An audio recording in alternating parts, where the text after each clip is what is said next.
dévier sur ça et nous construit en fait notre trame de suivi. Et là, bon, le dernier point, ça peut aussi, cette présentation elle était faite par l'IA, mais ça permet d'homogénéiser en fait la présentation et de plus passer des heures. Ensuite, le dernier niveau est sur celui où on démarre en fait. Le fin mot enfin, c'est pas le fin mot, mais aujourd'hui où on est l'IA, c'est qu'aujourd'hui en fait, quand on construit une solution et qu'on construit une plateforme tech, cette plateforme tech, elle doit être déjà imaginée depuis le début pour dialoguer avec l'IA, parce qu'en fait, il y a plein de tâches en fait où il n'y a plus aucune valeur ajoutée à nous-mêmes développer le produit. Donc aujourd'hui, typiquement, on appelle ça un MCP. Et le MCP, en fait, aujourd'hui, dialogue déjà avec Gmail, dialogue déjà avec Metabase, dialogue déjà avec ClickHouse, dialogue déjà avec plein d'outils. Mais notre outil, en fait, doit pouvoir dialoguer avec l'IA. C'est un peu comme les API du passé. La grosse différence, en fait, entre les API du passé et le MCP, en fait, c'est que nous, on dit à l'IA, en fait, qu'est-ce qu'elle a le droit de venir faire chez nous et quelles sont les règles, en fait, d'interaction qu'elle peut avoir avec nous. Donc, évidemment, c'est quelque chose de très, évidemment, qu'il faut utiliser, en fait, de façon, quand on est expert. Et évidemment, nous, de notre côté, c'est pas moi qui fais ça, c'est nos équipes tech. Mais ça me permet de faire, par exemple, de l'installation du contrôle qualité, de l'industrialisation de reporting et même de l'affectation de ressources. Donc nous, typiquement, comme je disais, on a beaucoup de missions et un des gros enjeux, en fait, c'est plus on est dense, mieux organiser, structurer notre réseau parce qu'on a des prestations qui doivent se faire dans la journée, d'autres qui ont 1 mois, 2 mois, 3 mois et tous les intervenants n'ont pas exactement les mêmes capacités. Donc c'est par exemple le type de choses qu'une IA peut faire. Donc, comme vous l'avez compris, le premier impact, évidemment, c'est dans un environnement qui change très vite, en fait, de passer moins de temps à comprendre. Tout le monde a le même niveau de compréhension parce que la base est commune. Et donc, on passe plus de temps à décider ensemble qu'à essayer de comprendre ce qui se passe. Ensuite, le deuxième objectif, c'est de donner beaucoup de pouvoir aux salariés managers. Parce qu'un des gros problèmes avant, c'est que le produit devait passer des heures et des heures à interviewer les gens qui utilisaient le système pour savoir comment faire. Là, c'est directement les salariés qui peuvent eux-mêmes venir et construire leur MVP. Donc, il n'y a plus d'incompréhension et ils font le produit tel qu'ils aimeraient. Et la dernière partie, évidemment, c'est d'avoir une homogénéité de la vision sur les prestations et sur la qualité, en fait, parce qu'en temps réel, on peut la suivre. Donc, à la fin de l'IA, c'est vrai que, et nous, notre objectif, c'est pas de remplacer des gens, en fait, c'est d'accélérer la croissance et que les gens, en fait, deviennent de plus en plus productifs parce qu'en fait, ça remplace l'opacité et les zones d'ombre. Ce qui ne marche pas, et comme disait Michael, ce qui est important, en fait, bon, il faut vraiment pas faire confiance aveugle à l'IA et bien l'encadrer dans des rails. Donc clairement, hallucination sur des données sensibles. Michael a donné le cas en fait de cet avocat qui s'est fait licencier parce qu'il a simplement demandé à ChatGPT un cas de jurisprudence, ça lui a dit n'importe quoi. Ensuite, évidemment, ne pas faire n'importe quoi. Donc confidentialité, souveraineté. Valérie en parlait dans une seconde. On n'a pas le droit de faire ce qu'on veut avec la donnée. RGPD, IA. Je laisserai Valérie parler du sujet. Et l'autre problème, c'est, il faut pas nier, il y a vraiment, enfin, c'est vraiment très personnel. Il y a des gens qui ont un gros frein naturel à l'IA, donc ne vont pas, enfin, vont avoir peur. Enfin, moi, le plus gros constat que je trouve avec les gens qui m'entourent, c'est pas avoir peur, mais c'est plutôt de se dire, ah non, ça marche pas parce qu'une fois, ça a halluciné, ou parce qu'une fois, ça fait. Et donc, c'est vrai que ce qui marche beaucoup, c'est la preuve. Donc, typiquement, nous, on fait des webinaires une fois par semaine de 1 heure, et on présente, et on fait des ateliers. Et en fait, c'est au fur et à mesure que les gens prennent plus de confiance. Mais c'est vrai que, bon, par nature, les gens sont pas intéressés ou ont peur de ça. Donc voilà, donc c'est vraiment un frein et donc il faut quelqu'un qui porte ça. Donc la solution, c'est évidemment, il faut toujours garder l'humain dans la boucle. Bon, si possible, avoir une infrastructure souveraine. Donc, typiquement, aujourd'hui, des solutions comme Google Space sont pas souveraines, mais au moins permettent de localiser l'information en Europe si on est dans une version professionnelle, entreprise, je précise, et payante, parce que pas toutes le sont. Et ensuite, avoir des sessions hebdomadaires d'équipe. Et quel est le rôle du dirigeant dans cela? C'est en fait c'est celui qui stress teste le système, qui éprouve en fait les choses et challenge les questions, et évidemment c'est celui qui porte l'adoption. Sinon ça ne marche pas trop. Donc bon, là j'ai mis 30 minutes de pratique réelle par jour et 10 heures de veille théorique. Euh, Enfin, ça change tellement vite que c'est vrai que si on regarde pas YouTube toute la journée, c'est un peu difficile. Donc, 3 conseils pour démarrer.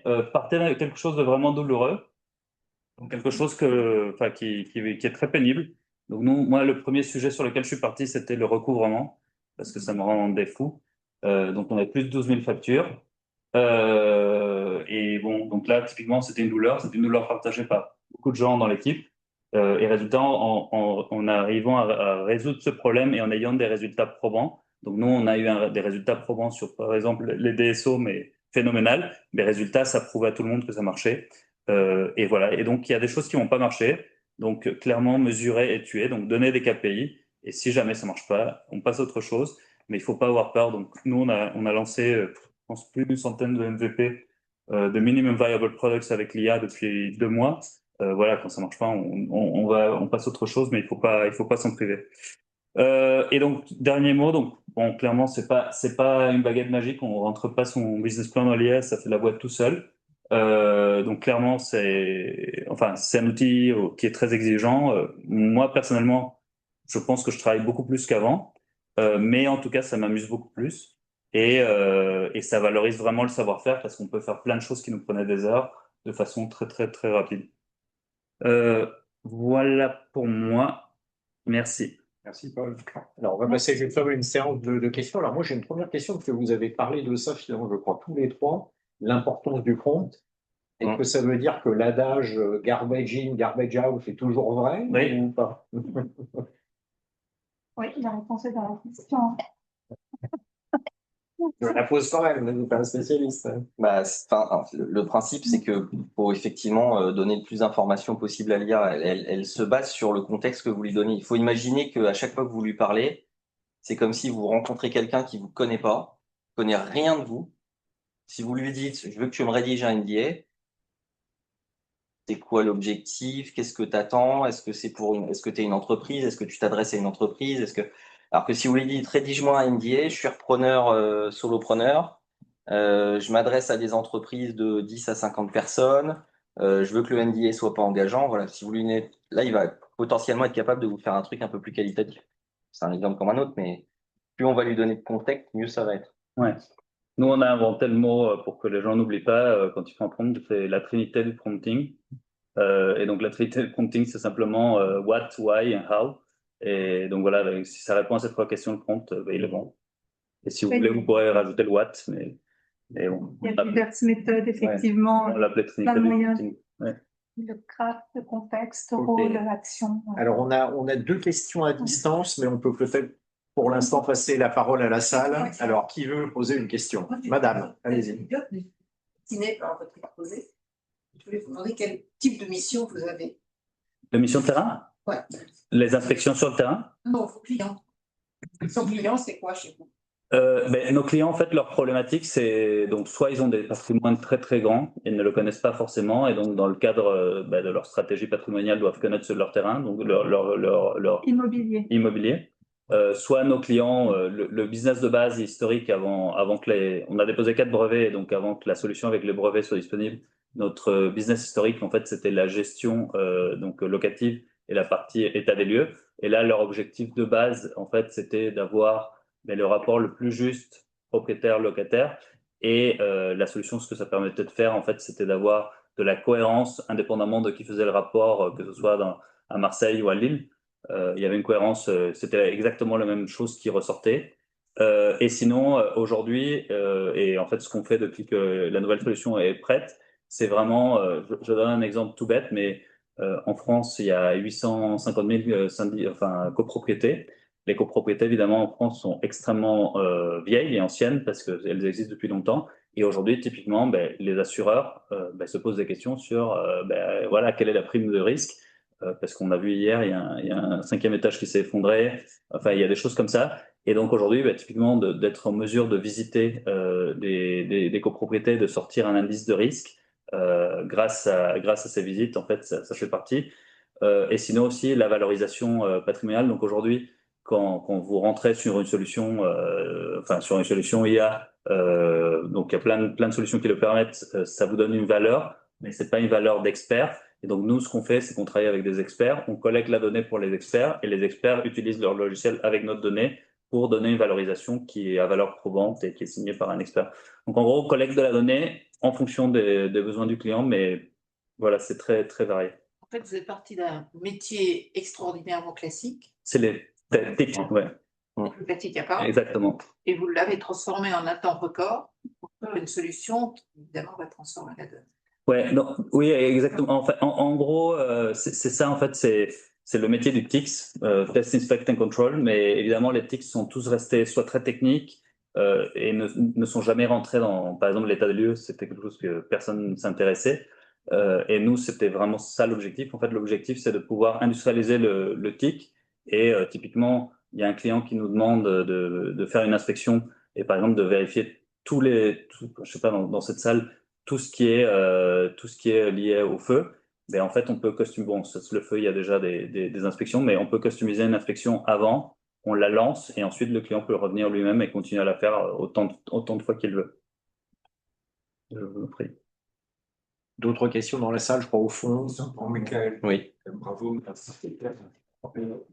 Dans tout ton modèle et ton savoir dans ChatGPT, tu as un ChatGPT payant, sécurisé. Sinon, on peut tout savoir. Si on pose la bonne question, on tombe sur toi. Alors c'est une très bonne question. Moi, effectivement, j'ai pris un outil payant dès que j'ai commencé à traiter des données qui auraient pu être sensibles. Dès que je suis dans des entretiens clients, je dis toujours, est-ce que vous m'autorisez à? Clients qui sont sensibles à ça, jusqu'à maintenant, ça m'est jamais arrivé qu'on me dise non. Il y a des moments, je le demande pas parce que je le fais pas, tout simplement. Parce que si la personne me dit là, on va discuter de quelque chose qui est breveté, en fait, je demande même pas. Je prends pas le risque. Mais mon chat GPT, oui, c'est une version payante. Oui, plus ChatGPT, c'est 20 euros hors taxe. C'est 20 dollars hors taxe, en fait. Donc après, avec le taux de change, c'est 17 euros et quelques. Un peu plus maintenant. Je suis toujours à 18 euros sur ma dernière. Peu importe, mais voilà. Donc c'est la version évidemment payante. J'ai décoché évidemment tous les éléments autorisés l'apprentissage. Et il faut faire attention. Alors j'ai vu que la coche a disparu parce que je l'ai vérifié hier. Ouais.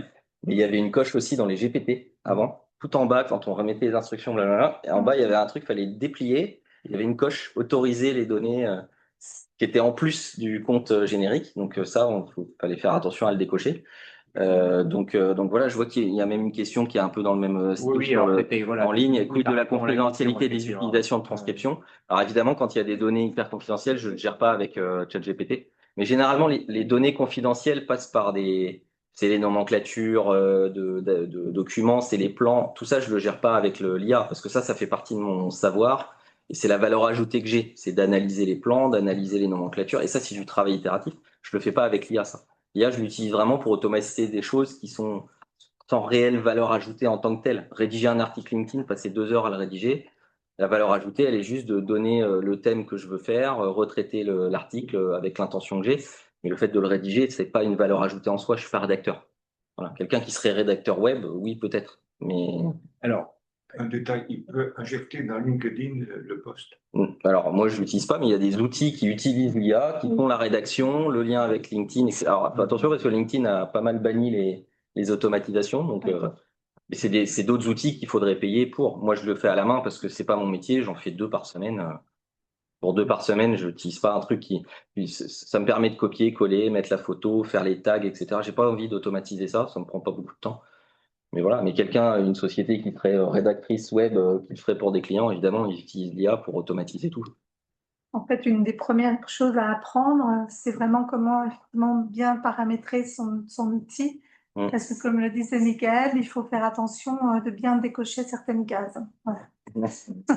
Alors, on va prendre une dernière question au fond de la salle et en sachant qu'on a une question à distance, mais à laquelle je pense Valérie va au moins partiellement répondre dans Juste sa après. dernière présentation. Mm. Donc voilà, au fond de la salle, s'il vous plaît. Parler de l'utilisation souterraine qui a géré en interne, sur la serveur interne, etc.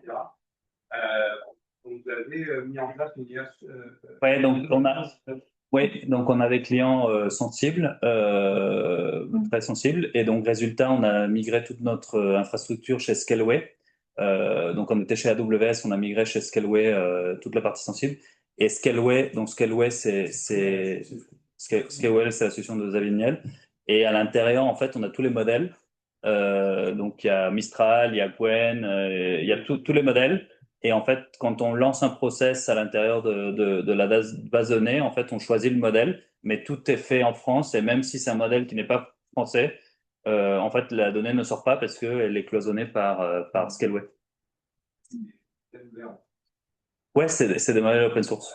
Ouais, c'est des modèles open source. Mais là, c'est vraiment plus pour la partie automatisation. C'est pas tant tout ce que je racontais avant, c'était. Enfin, nous, on a choisi, enfin, on n'a pas choisi, en fait. Nous, on était chez Google par chance. Et donc, on est dans l'abonnement payant qui nous donne le maximum de sécurité. Mais même comme ça, il y a des infos qu'on met pas dans l'IA et qu'on héberge ailleurs, en fait, qu'on héberge. Parce qu'évidemment, Google, même s'il héberge en Europe, il est soumis aux Américains. Ouais. On a une question sur le Patriot Act. Ouais, le Patriot Act, oui. Ok. Bon, allez, une toute dernière question, là, parce que j'ai vu quelqu'un s'agiter par ici. Voilà. Très rapidement. Je trouvais très intéressant votre intervention parce que vous avez abordé l'IA individuelle et l'IA à côté entreprise, qui sont vraiment deux sujets différents. Alors, peut-être un partage d'expérience par rapport à l'IA individuelle. Il faut faire très attention parce que, par exemple, ChatGPT extrapole pour vous faire plaisir. Il y a toujours des réponses, il n'y a jamais de situation où il aurait pu vous répondre. Et là, c'est vraiment très compliqué. Et pourquoi il fait ça? Parce que ChatGPT, c'est principalement un raisonneur, un outil qui raisonne et qui va vous présenter ce qu'il a dans son modèle. Même si vous lui donnez un document et vous lui demandez, vous lui dites ou un lien Internet, il va mettre en priorité son modèle. Et des fois, c'est trompeur parce que vous pensez qu'il a raisonné par rapport à une fiche produit et le résultat ne prend pas en compte cet élément-là, mais parce que il s'appuie sur son modèle et sur l'historique de son modèle. Et comme vous avez dit, des fois, il a un mois d'ancienneté et qui ne répond pas à la réalité du juste. Non, c'est tout à fait juste. C'est pour ça que j'utilise, quand c'est du dialogue sur fichier, j'utilise que NotebookLM. Parce que NotebookLM, il se limite aux données que vous lui fournissez. Que ce soit des URL, des vidéos YouTube, des PDF, vous pouvez aller jusqu'à 50, 100 fichiers différents. Mais il va se limiter à ce que vous lui donnez et il va pas aller chercher d'autres infos à droite à gauche. Il est capable de le faire, par contre. Si vous partez de zéro sur un sujet, vous lui dites trouve-moi toutes les données en Deep Search sur l'apprentissage de la langue hispano, je sais pas quoi. Il va vous trouver toutes les infos possibles. Et là, avec les sources, vous allez pouvoir dialoguer dessus. Donc, il est capable d'aller chercher les infos, mais quand vous allez lui poser des questions, il va se limiter à ce que vous lui donnez. Ouais. Sur ChatGPT, un élément important, c'est les projets. Oui, exactement. Dans chaque projet, il reste il garde l'historique de vos Alors, s'il vous plaît, une toute dernière question, monsieur en bleu. Dans les cas à décocher. Bah, il y en a en fait. L'entraînement, enfin, il faut regarder le paramétrage, mais on peut très bien demander à l'IA de cesser l'entraînement automatique sur nos propres données, donc ça, c'est déjà la base. C'est une case à décocher. Alors, les autres de ChatGPT, je les connais pas, mais c'est une case à décocher. J'autorise ChatGPT à utiliser mes données pour l'entraînement du modèle. Ça, faut le décocher, et puis il l'utilise plus pour l'entraînement. Ça n'empêche pas que les données passent quand même par les serveurs américains à un moment donné pour être traitées et pour revenir. Même s'ils garantissent que, etc., il y a toujours une limite. C'est pour ça qu'il faut faire très attention avec la confidentialité des données. D'où le fait d'enregistrer les transcriptions quand je suis en échange avec un prospect. Parce que généralement, tout ce qu'il me dit, je le trouve sur Internet si je souhaite, ou en discutant, c'est pas des éléments confidentiels. Et dès qu'il y a des discussions qui vont traiter une spécificité du produit, là, je l'utilise pas. Plus pour être sûr de pas me planter là-dedans. Mais de toute façon, quand on parle d'une donnée très précise, hyper technique, ça dépend tellement du domaine que c'est pas le ChatGPT qui va m'aider à l'analyser. C'est mon expérience et voilà. Donc, faut savoir où s'arrêter. En fait, parce que sinon, c'est l'infobésité. Hein. Vous allez enregistrer la transcription d'un point de 5 minutes avec n'importe qui. Et puis, en fait, le temps pour traiter la transcription de 5 minutes va vous prendre plus de temps que les notes que vous allez prendre. Donc, voilà, faut savoir où s'arrêter aussi. Merci. On te repasse la parole, Valérie. Allez, on attaque un morceau qui sont les risques, effectivement, et puis les réglementations de l'IA. Bon, je vais aller un peu vite parce qu'on a déjà parlé de pas mal de choses, finalement. Si j'arrive à avancer sur les slides. Ah voilà, c'est ça, il faut mettre. Donc, effectivement, pour garder la maîtrise, hein, il faut s'appuyer sur les réglementations qui sont plutôt un outil intéressant hein, pour maîtriser ces risques. Et donc, Il y a une autre chose que je voulais signaler par rapport au risque, c'est que ça crée de nouvelles responsabilités pour les dirigeants. Puisqu'en fait, on va utiliser ces systèmes, mais ça n'empêche pas du tout de rester responsable de tout ce qu'on fait. Et les systèmes vont prendre de plus en plus de place dans l'entreprise. Donc, ils vont devenir des quasi-collaborateurs virtuels. Ils vont devenir aussi des outils de production. Donc, ça, on a vu plein d'exemples. Et aussi des aides à la décision. Donc, en fait, ils vont s'insérer dans l'ensemble des processus de l'entreprise. Et il ne faut pas croire que parce qu'on s'est fait aider par l'IA, que l'IA a pris la responsabilité. Donc, on reste complètement responsable juridiquement. Et donc, il faut garder en tête ce qu'on a déjà évoqué, c'est que l'IA peut se tromper, donc elle fait des erreurs. Elle peut ne pas comprendre le contexte, donc répondre complètement à côté de la plaque si on lui donne pas les bonnes informations. Elle n'a pas de responsabilité juridique, elle ne porte pas de valeur morale. Donc en fait, voilà, il faut l'utiliser avec tous ces éléments bien en tête. Donc les risques majeurs de l'IA générative, on en a déjà évoqué un certain nombre. Donc confidentialité des données, donc les hallucinations, les biais, la propriété intellectuelle et la dépendance technologique. Alors je vais aller très vite sur ceux qu'on a déjà évoqués, hein. Donc, pour ce qui est de la confidentialité, de toute façon, ce qu'il faut avoir en tête, c'est que tant qu'on n'est pas dans un environnement sécurisé, il faut considérer que c'est de la donnée qui peut être hackée, qui peut ressortir en public, hein. Si vous donnez vos informations de stratégie, d'innovation, eh bien, elles peuvent très bien ressortir par ailleurs. Donc, attention. Et puis, ça peut générer de nouveaux risques, notamment si vous utilisez des données personnelles dans les modèles d'IA générative, eh bien, vous risquez de ne pas être conforme au RGPD parce qu'il peut y avoir des fuites de données. Donc, il y a vraiment des bonnes pratiques d'anonymisation et de gestion qu'il faut impérativement mettre en place. Et puis, comme on l'a déjà évoqué, hein, bien connaître le paramétrage, bien connaître les limites de la confidentialité de ces outils. Ils ne sont pas par essence confidentiels. Alors, les hallucinations, bon, alors on en a déjà parlé, mais ce qu'il faut vraiment avoir en tête, c'est que l'IA peut complètement inventer des choses. Donc, on a parlé des juristes.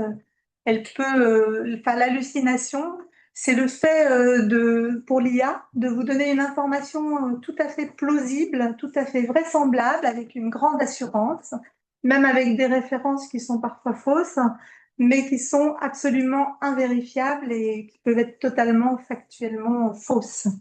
Donc attention, toujours vérifier, et notamment vérifier les sources que vous donne l'IA.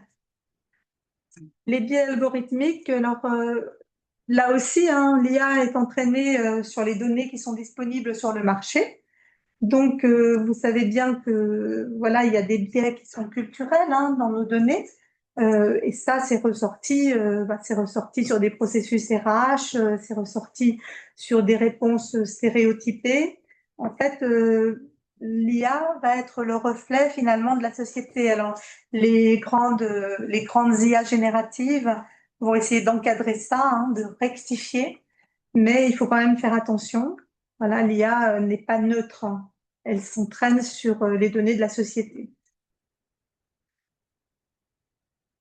Alors, les enjeux de propriété intellectuelle, bon, ça aussi, hein, vous en avez sûrement entendu parler, c'est que quand vous demandez un contenu, eh bien, l'IA peut vous proposer un contenu qui n'est pas, qui n'est pas exempt de droit d'auteur, hein. Et si vous le reprenez, c'est votre responsabilité.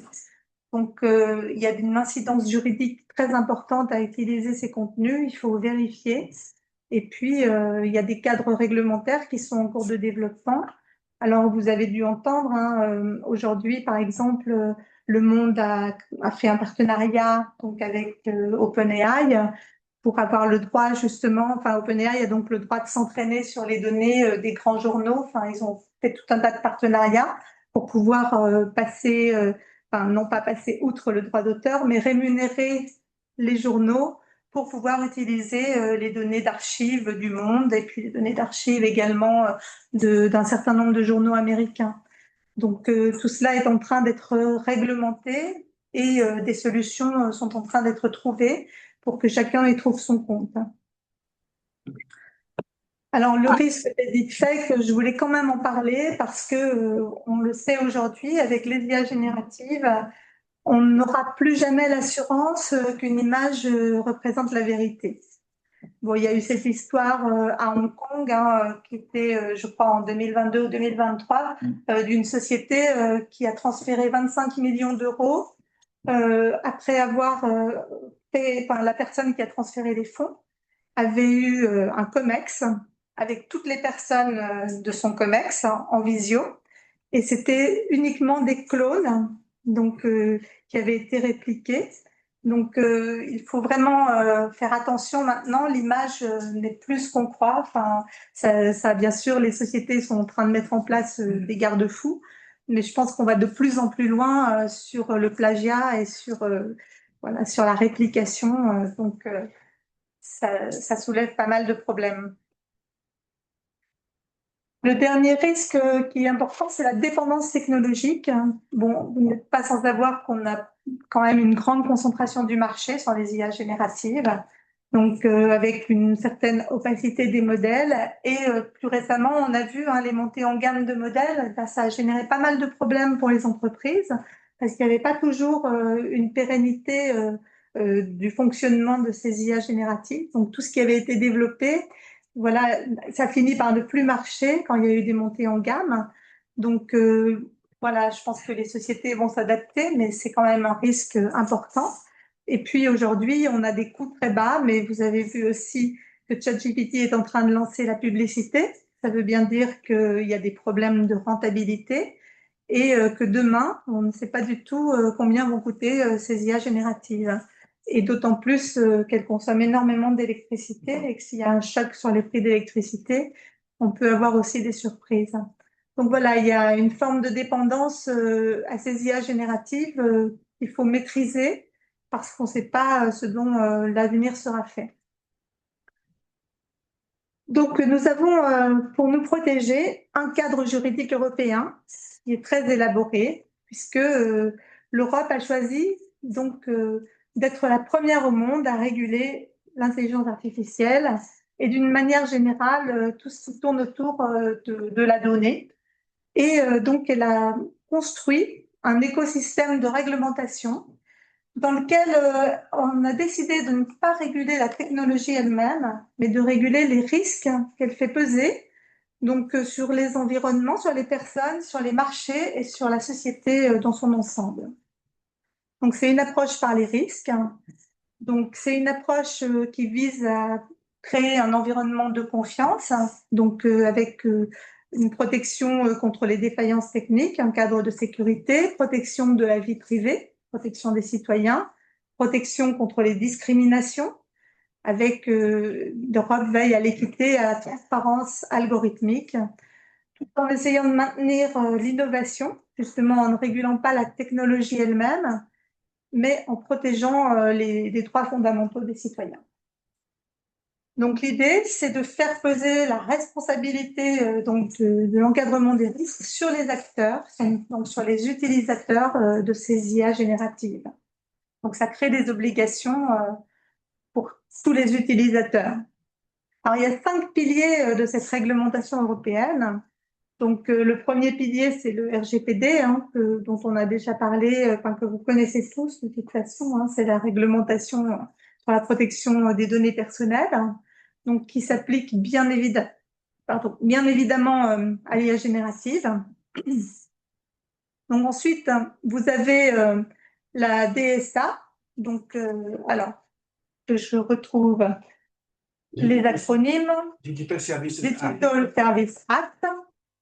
Et donc la DSA, Digital Service Act, va réglementer les plateformes numériques et donc surtout lutter contre la désinformation en ligne. La DMA, Digital Market Act, je crois. Pour ça que je voulais retrouver, pour pas me tromper sur les acronymes.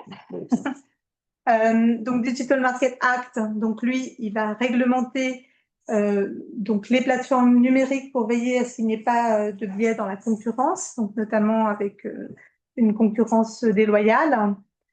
La directive sur la cybersécurité et sur les infrastructures, donc qui elle va permettre de maîtriser effectivement les problématiques donc d'infrastructure de ces données. Et enfin, le dernier pilier, donc l'AI Act, donc qui va encadrer l'intelligence artificielle au niveau mondial dans toutes ses dimensions, avec cette approche par les risques.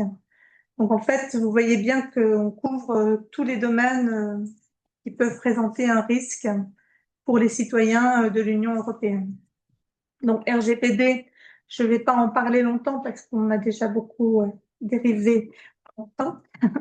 Donc vous le savez, hein, c'est effectivement de veiller à ce que l'information individuelle ne soit uniquement utilisée que s'il y a, voilà, il y a une justification à son utilisation, et il y a bien sûr le droit d'effacement, enfin, tout un tas de mécanismes qui sécurisent les données individuelles. Et donc, par contre, l'AI Act, donc, il est en train d'être déployé progressivement un peu partout. Et il a été promulgué le 1er août 2024, hein, et il vise donc à renforcer la sécurité, les droits fondamentaux et sans décourager l'innovation. Donc il est basé sur une classification selon les risques. Donc il y a donc 5 grands types de risques.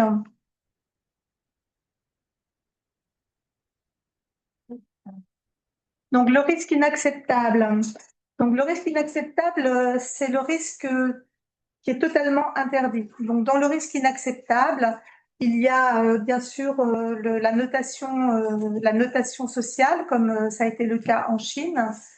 Il y a tout ce qui est reconnaissance faciale dans l'espace public de façon automatique. Et il y a la manipulation cognitive. Donc ces utilisations, bien entendu, sont totalement interdites en Europe. Malheureusement, pas partout dans le monde. Ensuite, il y a les risques élevés. Alors, les risques élevés sont tolérés, mais ils génèrent des obligations très lourdes en matière de documentation et de contrôle humain. Alors, ça concerne par exemple l'IA dans la santé et dans le diagnostic, le recrutement et la gestion RH, la justice et l'application de la loi, et puis aussi tout ce qui est système biométrique. Les risques limités, donc eux, concernent tout ce qui est chatbot, IA générative justement, et système de recommandation. Et enfin, les risques qui sont considérés comme minimaux, donc avec les filtres anti-spam, les jeux vidéo et les applications de productivité. Donc ça, c'est le système de classification des risques. Et donc toute société en Europe doit évaluer ces risques, bien entendu. Et ceux qui sont considérés à haut risque donc génèrent un certain nombre d'obligations comme l'évaluation et la gestion des risques. Donc ça, c'est des choses hyper classiques que vous allez reconnaître, donc qui sont classiques dans la gestion des risques, mais donc qui vont s'appliquer à 100% pour les systèmes à haut risque. Donc faire une cartographie, vérifier la gouvernance de ces données, documenter. Et puis, alors ce qui est spécifique à l'IA, c'est qu'il faut une surveillance humaine effective des systèmes. Et puis, bien sûr, toutes les problématiques de cybersécurité qui sont relatives au système informatique. Alors, ce n'est pas neutre, toutes ces responsabilités. Alors, tout d'abord, comme dans les autres réglementations, elles s'étendent aux parties prenantes. Donc, elles vont s'étendre à la fois aux fournisseurs, elles vont s'étendre aux importations qu'on va être amené à faire, où il va falloir vérifier la conformité, et puis aux utilisateurs, à la manière dont dont sont utilisés ces systèmes d'intelligence artificielle. Donc là aussi, c'est extrêmement global. Ça crée des obligations opérationnelles très importantes, avec un régime de sanctions qui est à peu près le même que sur le RGPD, donc des sanctions très lourdes en cas de manquement. Donc vous voyez, 55 millions d'euros ou 7% du chiffre d'affaires pour des usages interdits. et donc 15 millions d'euros et 3% du CA pour des systèmes à haut risque, et puis 7,5 millions et 1,5% du CA, donc pour d'autres infractions un peu plus légères. Donc, faut pas les prendre au hasard parce que ça peut coûter extrêmement cher. Et bien sûr, bon, comme pour le RGPD, il s'agit du CA mondial. Donc, à partir du moment où on est localisé en Europe, c'est le CA mondial qui va être considéré. Alors, l'IA générative, eh bien, elle est considérée comme une technologie à usage général et donc elle génère un risque limité, donc des obligations de transparence. Donc, elle va être soumise à des exigences d'information, de documentation et qui sont variables selon les risques encourus et bien sûr aussi selon les usages. Certains usages de l'IA générative peuvent faire remonter le niveau de risque, bien sûr. Et donc, pour les fournisseurs d'IA, donc, ils ont des obligations de déclaration des contenus, de documentation des données d'entraînement et de prévention des usages trompeurs. Et pour les entreprises, donc, il y a des obligations de vigilance, de traçabilité des usages, de mise en place d'une gouvernance appropriée en interne et d'évaluation des risques. Voilà, donc rien de bien neuf sous le soleil. Alors, ce qu'il faut dire, c'est que l'IA générative est un formidable accélérateur de performance, mais aussi qui génère des risques importants, des nouveaux risques, donc risques juridiques, risques cyber, risques réputationnels, risques stratégiques, que la réglementation européenne est plutôt un cadre de confiance. Ça permet de ne pas bloquer l'innovation, mais quand même d'encadrer le risque. Donc ça, c'est plutôt extrêmement positif. Et que finalement, le risque principal que l'on a, alors je dirais, c'est l'usage non maîtrisé, mais il y a un risque encore plus grand, c'est de ne pas l'utiliser finalement. Que c'est quand même aujourd'hui quelque chose qui va vraiment améliorer le fonctionnement de toutes les entreprises. Donc c'est vraiment important de se former et de l'utiliser de plus en plus comme un levier stratégique de développement des entreprises. Et voilà.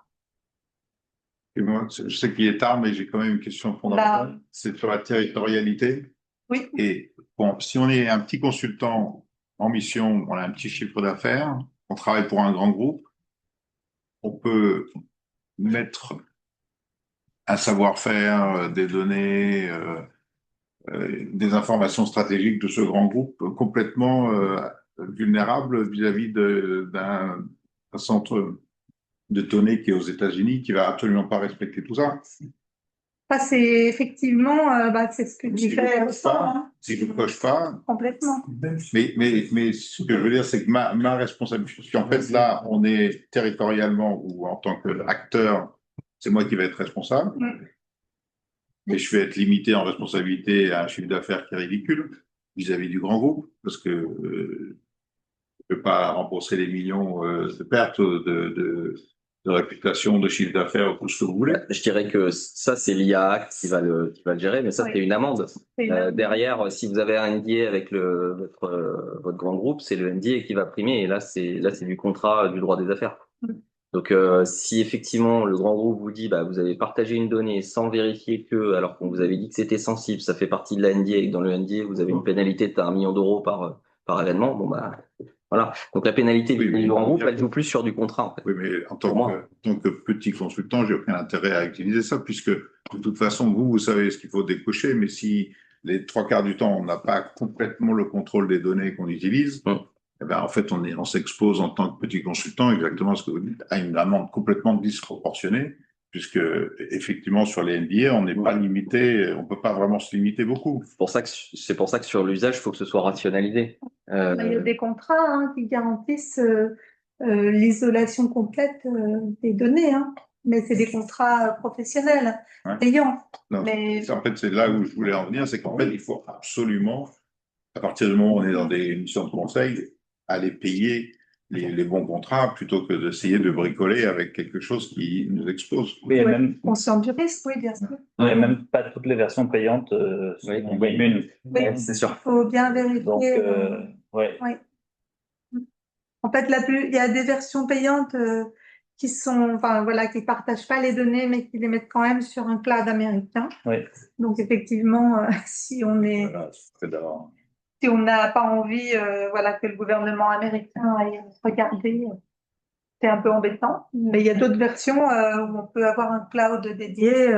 Enfin, voilà, tout existe. Hein. D'ailleurs, voilà, la Sur l'école, sur une partie. Oui, et sinon il y a Mistral qui est la seule solution Oui. souveraine, enfin, Oui. française. Voilà, c'est le dernier survivant pour la souveraineté. Et par rapport à ce que vous dites, honnêtement, aujourd'hui, par rapport à ça, sur la notion bénéfice, là, on a quand même eu deux visions très différentes. On a eu le côté très bénéfique au début. Vous présentez une image risquée, et finalement, avec un cas qui est très concret, en disant ça m'expose plus que ça m'a peu avantagé à long terme. Donc, il faut savoir, deux intervenants qui présentent en fait le gros avantage qui est fait aujourd'hui. Comment ils envisagent le risque demain? Parce qu'aujourd'hui, ils gagnent beaucoup de temps sur les choses qui existent. Est-ce que c'est réellement fort? Et vous faites ça comme un moteur de croissance future? Ou est-ce que vous ne voyez pas vraiment le risque auquel vous exposez demain sur ce que vous faites aujourd'hui par rapport à tout ça? Non, mais nous, nous, on investit enfin, nous, on investit plus de 6 chiffres pour passer en infrastructure souveraine, parce qu'on était inquiets sur le sujet. Donc, depuis 2024, on s'est mis à fond à tout migrer de Amazon à Scaleway, et donc que les modèles soient gérés en local dans l'infrastructure Scaleway. Mais maintenant, une fois que c'est là, en fait, l'impact, c'est que toutes les industries vont être même, je sais pas, paysagistes. Donc, une société paysagiste avec 80 salariés, ben, entre une société qui utilise l'IA et une autre qui l'utilise pas, il y a 20 points de marge au minimum, sans compter le chiffre d'affaires supplémentaire. Donc, en fait, le problème, c'est que c'est un tsunami, en fait. Donc, autant mieux analyser exactement quel type de contrat on prend et comment on se structure, mais je pense que c'est inimaginable de ne pas utiliser l'IA dans le quotidien, en fait. L'impact est beaucoup trop. Enfin, on parle pas de 1 point de marge, 2 points de marge, on parle de 20, 30 points de marge dans des industries de services. Dans les industries industrielles, c'est pareil. Donc, clairement, le passage en souverain aujourd'hui n'est pas simple parce qu'il n'y a pas beaucoup de solutions souveraines. Mais bon, si on démarre, directement s'héberger dans le cloud souverain français. Enfin, moi, je pense que c'est un avantage concurrentiel sans aucune mesure. Sauf erreur, enfin même Gemini, hein, dans sa solution payante entreprise, il propose de mettre les données dans un cloud européen. Oui. Donc, enfin, il y a pas, enfin, il y a des solutions, elles sont coûteuses, voilà. Et l'autre chose que je voulais dire avant de te donner la parole, c'est qu'il y a plein d'applications qu'on peut avoir qui boostent quand même la productivité et l'intelligence, qui sont sur la base de données publiques. Hein. Donc, il ne faut pas s'interdire de l'utiliser. Après, il faut faire attention à ce qu'on fait avec. Voilà. Ouais, pour compléter la réponse pour ma part, étant donné que je suis en création, évidemment, on ne va pas se payer une infrastructure souveraine à 1 million d'euros. Moi, la façon que j'ai de le gérer, comme toi, je suis convaincu que c'est un game changer. Si on l'utilise pas, on se fait dépasser par ceux qui l'utilisent. Par contre, effectivement, il faut être conscient de ce risque-là. C'est pour ça que moi, je n'enregistre pas les transcriptions quand je suis dans un entretien. Alors, les entretiens de découverte, on appelle un prospect, il n'y a jamais de données sensibles qui sont fournies. De fait, quand on n'a pas signé le NDA déjà. Et puis, si le client fournit des données qui sont sensibles alors qu'on n'a rien signé, c'est de sa responsabilité aussi. Ce qui est sûr, c'est qu'à chaque fois que j'enregistre quelque chose, ou même l'exemple que je vous ai donné avec la carte de visite dans l'entretien, je dis ça vous dérange si j'utilise ChatGPT, faudrait que je précise pour être bon, c'est un outil américain, pour que les gens qui connaissent pas ChatGPT sachent que c'est un outil américain, ça je le fais pas forcément. C'est peut-être là où je pourrais corriger. Mais dans la réalité des faits, je préviens toujours quand j'utilise l'outil de transcription et je dis toujours c'est un outil Claude qui est américain, je crois. Et derrière, j'utilise ChatGPT. La personne me dit OK, elle m'a donné ça. Donc j'ai respecté ce devoir d'information. Après, sur les données sensibles, je les traite pas aujourd'hui, mais on aura exactement la même stratégie que Paul sur son entreprise. Ça, le jour où on va devoir, et c'est le cas puisque l'entreprise qu'on est en train de créer, c'est aussi une startup. On va avoir un système digital qui va traiter la donnée, qui va créer des tableaux de bord de suivi de fournisseurs. On va traiter de la donnée sensible. Et là, on prévoit effectivement. Mais comment est-ce qu'on fait? J'ai entendu une question un peu subrestive. Comment est-ce qu'on sait lesquels sont sensibles, pas sensibles, qui est respecté, quoi? On sera conseillé par des experts du domaine, en fait. Parce qu'on n'est pas experts nous-mêmes. On va pas aller lire les conditions générales de vente de chaque IA pour savoir si on sait jamais. Non, c'est pas mon domaine, c'est pas mon domaine d'expertise. Demandez-moi d'analyser l'implantation d'une machine industrielle ou de la production en série d'un produit, pas de problème. demandez-moi d'analyser quel est l'usage IA qu'il faut faire ou quelle est la façon de faire ou sur quel serveur. Enfin, il y a tellement de complexité. Chacun sa zone de génie, c'est pas la mienne. Donc je me ferai Mise à jour. voilà, C'est plus mise à jour le en disant, donc là, on se fera conseiller par un consultant externe ou une entreprise spécialisée ou X. Il nous fera aussi la veille réglementaire qui va avec. Oh, il y a C'est une sûr. question là-bas. Oui. Je vais vous demander conseil. Je ne suis pas ingénieur moi-même. Je suis tellement avec un développeur fait des manuels. L'IA, c'est moi qui ai dit il y a 3 ans, il faut que tu te mettes. Et l'inversion, c'est moi qui l'ai suggéré. Et je pense que le problème, c'est un problème RH et trouver le bon prestataire. J'ai souvent l'impression que quelqu'un de très agile pourrait faire en une demi-journée ce que mon développeur PHP n'arrive pas à faire en un mois. Euh, je pense ne pas avoir besoin de recruter un expert full-time du tout. Mais comment est-ce que je trouve quelqu'un de compétent qui puisse m'aider à hauteur de mes besoins? Mais C'est un problème. Mais c'est un freelance ou c'est un salarié? C'est un freelance, mais qui travaille exclusivement. Ok. Mais bon, déjà, enfin, je connais pas la solution. Ouais, déjà, je connais pas la solution, mais c'est vrai que enfin, le langage de programmation dit beaucoup en fait sur. Enfin, PHP, c'est un des langages les plus anciens.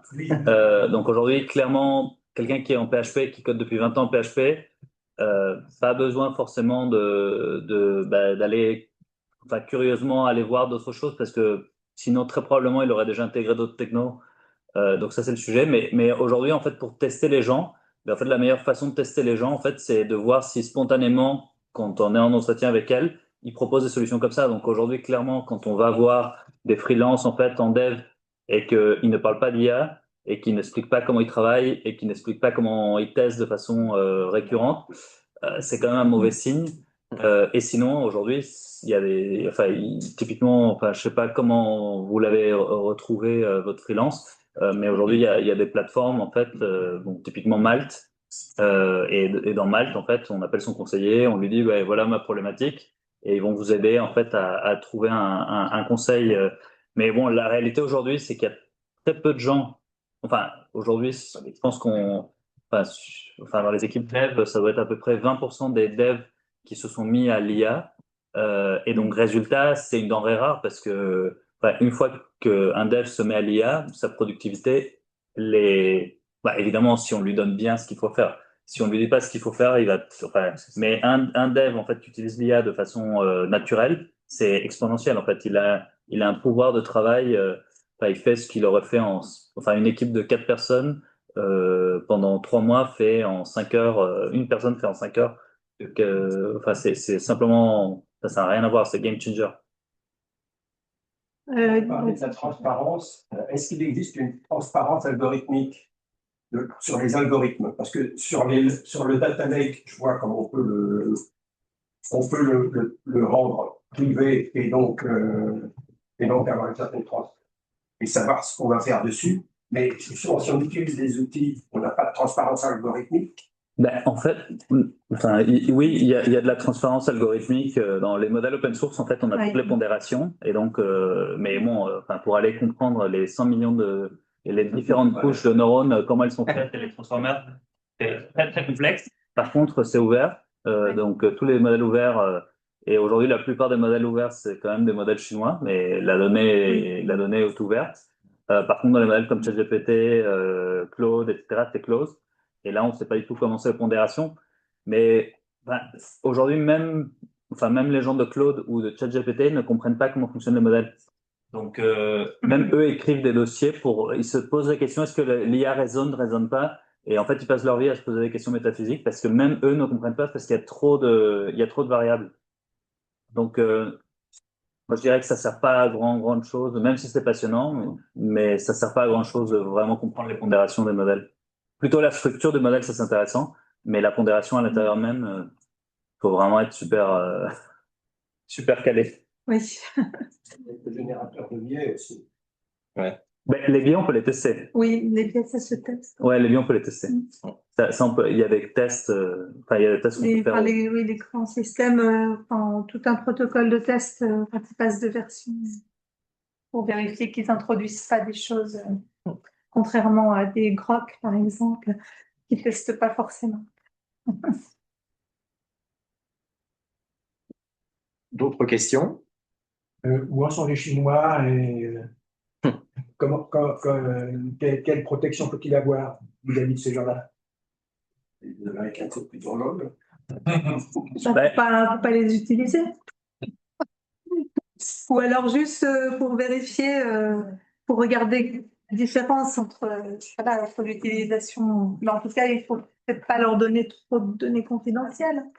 Peut-être apporter un petit peu sur ce qu'on appelle open source, parce que souvent ce que vous avez mentionné, c'est du open weight. Alors effectivement, personne ne va regarder ce qu'il y a dans les 300 milliards de paramètres et de toute manière, ça ne garantit pas une vraie transparence. Donc, pour avoir vraiment quelque chose de compréhensible, même valider quelque chose, on devrait avoir le code source qui a généré ça et ça. Il n'y a vraiment pas trop, voilà, on n'a pas vraiment de mauvaises choses. En revanche, dans les billets, il y a aussi quelque chose qui est même un tout petit peu plus dur que ce que vous avez mentionné. Il y a un biais, entre guillemets, idéologique ou pas. Enfin, donc, en tout cas, une nuance de chaque modèle qui est introduite par les constructeurs tous, c'est parti d'une bonne intention, donc d'éviter les questions comment je fais une gonze et comment je... Voilà, Grok a donné des exemples récemment. Et, donc, ça, c'est une étape qui est dans tous les modèles. C'est l'étape Human-System Reinforcement Learning. Donc, en fait, les constructeurs, entre guillemets, de ces modèles donnent une constitution, voilà, une loi, comment doit fonctionner le modèle.